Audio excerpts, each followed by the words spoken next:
वचन, मन और कर्म। यदि हम किसी तीर्थ में जा रहे हैं, हम किसी तीर्थ में पहुंच रहे हैं, हम किसी पुण्य स्थल पर जा रहे हैं, हम किसी पवित्र स्थान पर अगर पहुंचे हैं, तो प्रयास करो कि इस मन से कोई गलत चीज सोचने में ना आए। भले 1 रुपए का तुम दान करो, मत करो।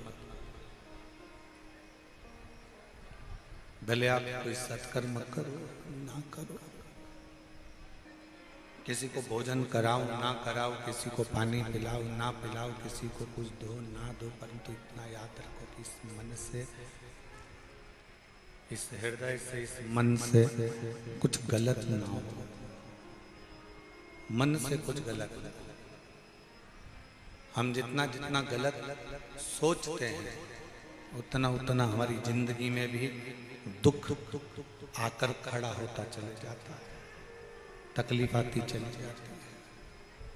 शिव कथा कर रही है, भगवान शंकर का चरित्र कर रहा है, शिव महापुराण की कथा कर रही है।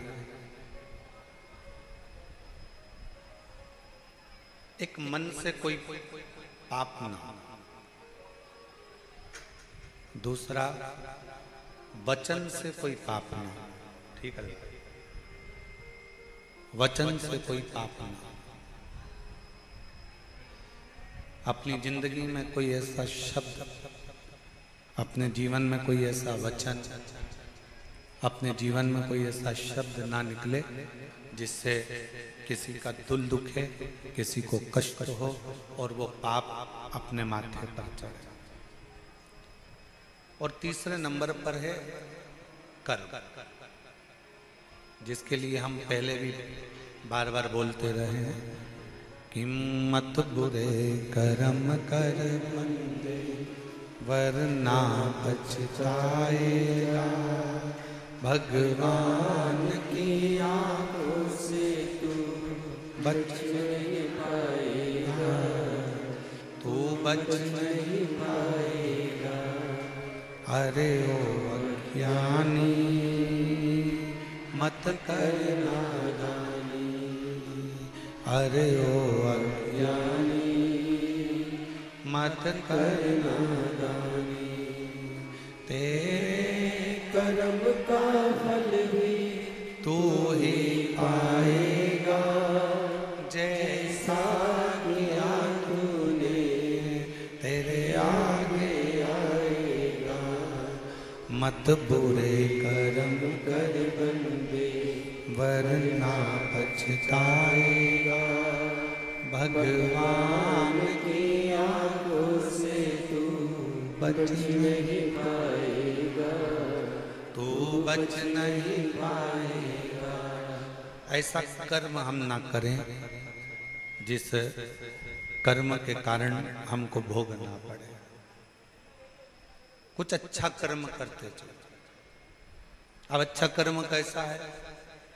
नहीं है अपने पास में देने के लिए धन किसी को, तो क्या हम पाप कर रहे हैं? हमारे पास में नहीं है किसी को भोजन कराने के लिए अन्न, तो क्या हम पाप कर रहे हैं? हमारे पास में इतनी पूंजी भी नहीं है हम किसी को पानी पिला सकें, इतना भी हमारे पास में नहीं है, तो क्या हम पाप कर रहे हैं?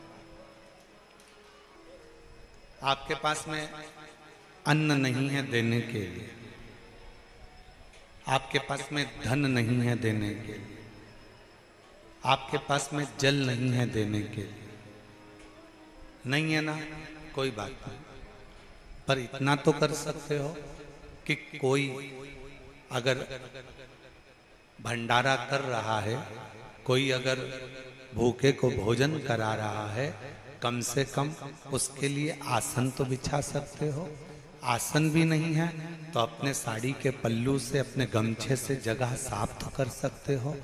इतना भी नहीं कर सकते तो भोजन कराने वाला व्यक्ति जब भोजन की बाल्टी लेकर चल रहा है, कम से कम आप उसको स्पर्श तो कर सकते हो, वो भी पुण्य तुम्हारे खाते में प्राप्त हो,